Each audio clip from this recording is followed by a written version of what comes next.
spoiler-free review of Black Panther 2. By the way, isn't this Wakanda jersey dope? I'm not even gonna tell you guys where I got it from, but I bought it so I could do the review on this, and it was also really, really badass. Like, I had to get it. It just looked super dope. So, Black Panther 2, right? First things first, that people are going to ask, how does the movie handle the passing of Chadwick Boseman?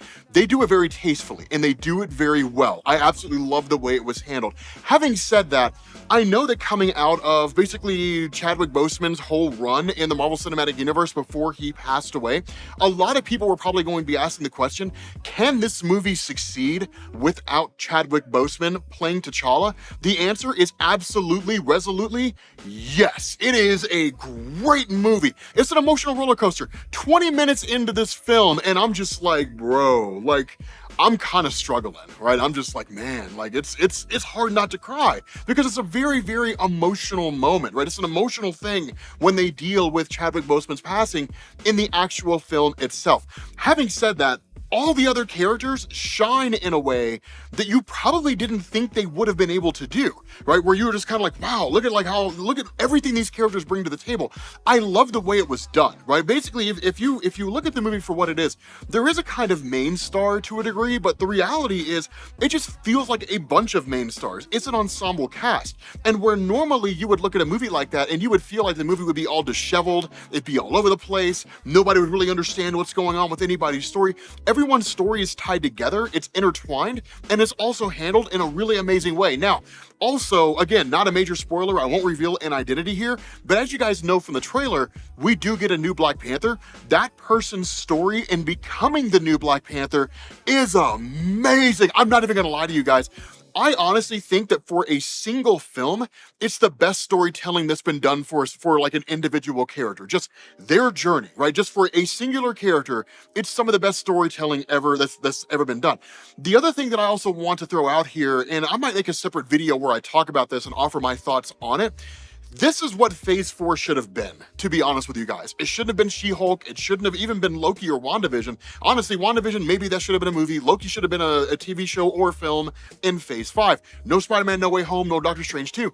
This is what it should have done. What this movie did, right? The overall feel of this movie is the events of Infinity War and Avengers Endgame are not lost. They are felt to a degree, but the bigger feeling here is the sense of loss from Chadwick Boseman's T'Challa. And so that kind of overrunning theme when it comes to this film is really what the theme of Phase 4 should have been. The feeling of loss, but the feeling of rebirth. Because that's what this is, right? It's death and rebirth. That's really what this whole thing is about. So again, you know, it's really, really cool how the whole thing is handled. There are some familiar faces from over the course of the MCU that will appear in this movie. There's one character who appeared and totally took me by surprise. Those of you guys who saw the movie, you know who I'm talking about. The aftermath of like the first fight, like you guys know the person that I'm talking about. And it was just like, as soon as they appeared, I was like, what?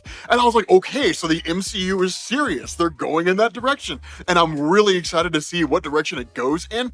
But that person, they initially seem kind of silly. So I will say, do not be tricked by how that person puts themselves out there, because they're a lot more capable than they initially lead you to believe they are. But of course, again, there's other familiar faces that show up. It's really, really cool. Again, you know, the situation itself, the story itself is kind of hard not to spoil, or not to go into detail without too much spoiler. But what I do want to talk about here is Namor the Submariner, because I feel like that's the thing that people want to know about, right? How does the Marvel Cinematic Universe handle Namor? Son. Man, let me tell you something. I have never in my life given a about Namor the Submariner, right? If it had been before this movie and you had been like, hey Rob, what are your thoughts on Namor the Submariner? I'm like, he's basically Marvel's Aquaman, right? Like, he was on the Avengers sometimes, he talks to fish, like the guy's not that interesting. He's only had 2 cool moments in Marvel Comics. That was when he destroyed Wakanda in Avengers vs. X-Men, and then when Black Panther kind of killed him, but not really, by blowing up a world that he was on in Jonathan Hickman's Avengers and New Avengers storyline. Those are the only 2 times he's ever been cool. This movie elevated Namor the Submariner to the top of my list of characters that I think are badass. This dude is a beast. Dude, it's amazing. Dude, the scenes where he showed, man, dude, you guys remember oh my God, man. Do you guys remember the fight? Like, you guys, like, the first time he shows up, like, not the first time you see him, but the first time you see him fight, son, right? It was, oh my God. It was so badass. It's one of the coolest moments, right? It's one of the coolest things. Not gonna spoil anything, but he unleashes hell. And it's just him. It's just one guy, right? Do you guys remember that scene from Daredevil when like Daredevil goes to like the meat packing plant, right? The butcher place, whatever it is. And like he pulls the guy off the meat hook and Matt Murdock's like, you know, who did this? Tell me who they were. And the guy's like, no, one man, right? It was him. It was one guy. That's Namor in this movie, man. Like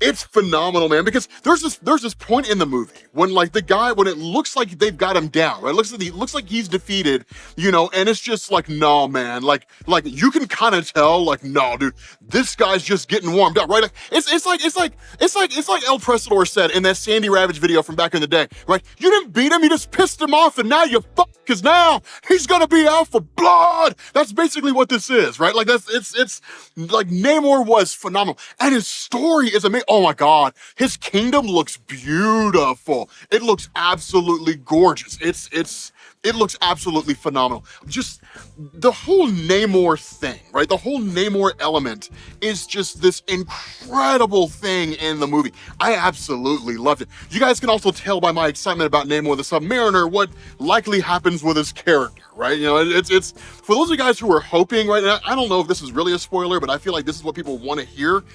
He doesn't die, right? That's all I'm gonna give you. That's it. I'm excited to see where Namor goes. But his character brings a lot to the Marvel Cinematic Universe, but it's not overt. It's not one of those things where he's like, hi, my name's Namor the Submariner, and this and this and this and this and this. He does give an exposition. You do learn where he comes from. You do learn the nature of his powers and his abilities to a degree, but he expands on the MCU, and it's amazing, right? So overall, I loved the movie.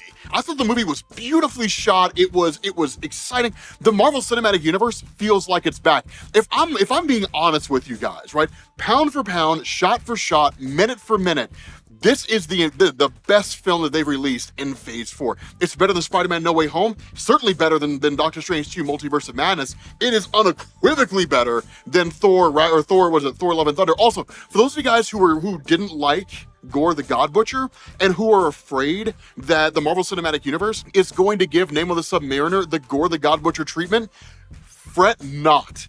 They don't. This guy if you're a Namor the Submariner fan, you're gonna be like, Namor represent! That's exactly how you're gonna feel, man. Like God, Namor's so badass. I'm so excited to see what happens with him in the future. But anyway, guys, we're gonna bring this video to an end. I'm done ranting. Thank you all for watching. Make sure you guys check out Black Panther 2, and I will catch you all later. Peace.